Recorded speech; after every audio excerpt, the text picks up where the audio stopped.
Au sommaire de ce nouveau numéro de Cinéma Vision, le box-office de la semaine, l'image cinématographique choisie par vos présentateurs, et enfin, l'avis de Nicolas Girodingo sur 3 films du moment. Bonjour à tous et bienvenue dans Cinéma Vision. À chaque numéro, nous vous donnons notre vision du cinéma. Et on commence tout de suite par le box-office de la semaine, les 3 premiers en ce moment dans vos salles. Alors, en première place, Arthur et la guerre des deux mondes de Luc Besson, qui totalise 750 950 entrées. Et tout en haut du podium, donc, on retrouve le 4e et dernier tome de la série de livres Arthur, où Malthazar a réussi à se hisser parmi les hommes. Il a atteint 2,10 m d'attitude et entend dominer le monde, rien que ça. En seconde position, le thriller The Social Network, avec 484 432 entrées. Un bon score pour ce nouveau film de David Fincher, qui dresse un portrait de Mark Zuckerberg, jeune patron du site Facebook. Nous en parlerons d'ailleurs tout à l'heure avec Nicolas Girodingo. Et puis en 3e position, Moi, moche et méchant, avec 452 573 entrées, soit 1 073 235 entrées en cumulant la première semaine au box-office. 3e marche du podium donc pour l'armée de Gru, avec ses mignons en forme de gélules jaunes et poilus. L'image cinématographique que nous avons choisie aujourd'hui est un extrait de La Dolce Vita de Federico Fellini, Palme d'Or à Cannes en 1960. Situé à Rome dans les années 1950, il nous raconte les pérégrinations de Marcello Rubini, incarné par Marcello Mastroianni, un jeune provincial aux aspirations littéraires devenu chroniqueur dans un journal à sensation. La Dolce Vita est en fait composée d'une série d'épisodes en apparence déconnectés. Juste après le prologue, on peut découvrir un épisode sur la femme à Marcello qui se nomme Silvia et qui est incarnée par Anita Ekberg. L'épisode est divisé en scènes, dont la plus célèbre est La Fontaine de Trévi, une scène qui a fait le tour du monde. Regardez. Where did he go for that milk? My goodness.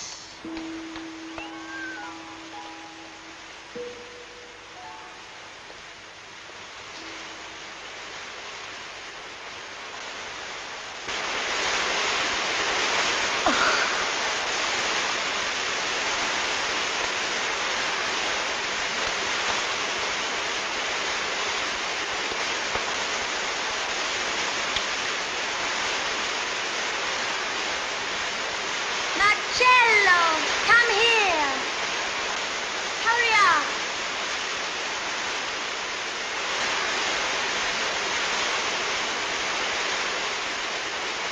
Oui, Sylvia. Oui, je viens moi aussi. Je vais te rejoindre.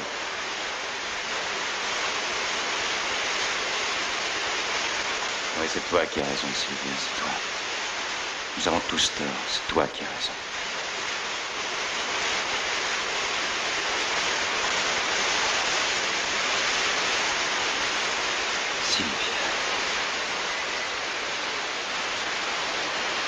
Sylvia, qui es-tu?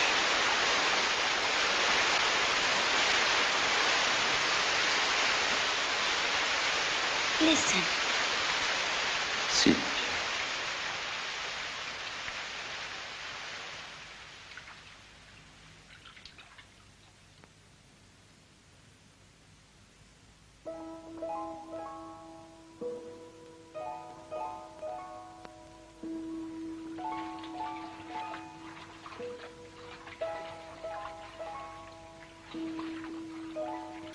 Pour finir en beauté, l'avis de Nicolas Girodingo sur 3 films du moment. Et aujourd'hui, Nicolas, Le bruit des glaçons, Ces amours-là et The Social Network. Tout à fait. Bonjour Julien, bonjour à tous. Commençons avec Le bruit des glaçons de Bertrand Blier avec Jean Dujardin et Albert Dupontel. Le bruit des glaçons, c'est l'histoire de Charles Folck, un écrivain quadragénaire alcoolique. Un jour, il reçoit la visite de son cancer et celui-ci lui dit « Bonjour, je suis votre cancer, et si on faisait connaissance ?»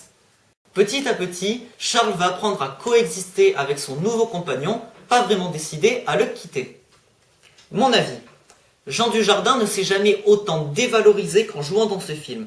En effet, Le bruit des glaçons n'a ni queue ni tête, et pour cause, tout est mauvais dans ce film. Le scénario est dépourvu de toute forme d'intérêt, et on peut dire que le réalisateur n'est pas allé chercher bien loin pour faire ce film. En gros, c'est une belle équipe de bras cassés qui a réalisé ce film, dont le niveau de nullité n'avait jamais atteint un stade aussi élevé. Deuxième film, cette fois-ci une réussite, Ces amours-là de Claude Lelouch, avec Audrey Dana, Laurent Couzon et Raphaël.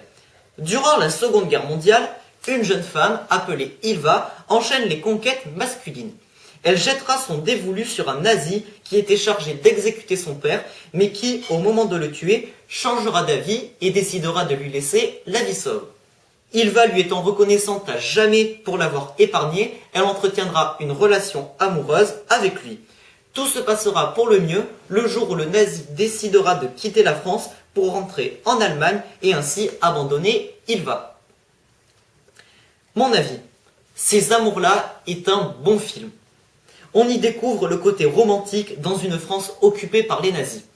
Autrement dit, cela nous permet de ne pas se laisser submerger par l'aspect dramatique de la guerre. Car le fil conducteur de l'histoire est centré sur les histoires d'amour d'Ilva et la Seconde Guerre mondiale, elle, n'est qu'une toile de fond.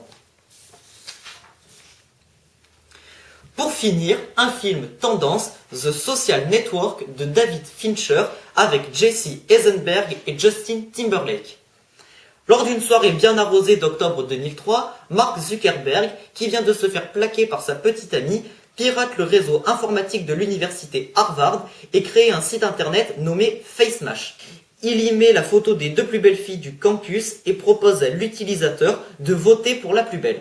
L'information se diffuse à la vitesse de l'éclair et s'ouvre à plusieurs autres universités des États-Unis pour parvenir ensuite jusqu'en France. Peu de temps après, Mark crée thefacebook.com et le site se répandra jusqu'en France et c'est ainsi qu'est né Facebook. Mon avis, le scénario est très bon. Pour ça, on ne regrette pas d'être venu voir ce film. Nous avons toujours quelque chose à découvrir, bref, on ne s'ennuie jamais. On apprécie de comprendre l'origine de Facebook, les magouilles qui y sont liées, ainsi que ses enjeux aussi bien amicaux que financiers.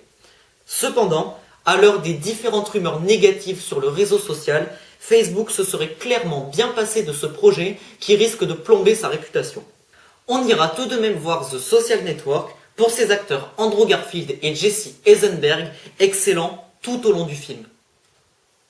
Merci Nicolas, c'est la fin de ce second numéro de Cinéma Vision. Vive le 7e art et à bientôt, j'espère.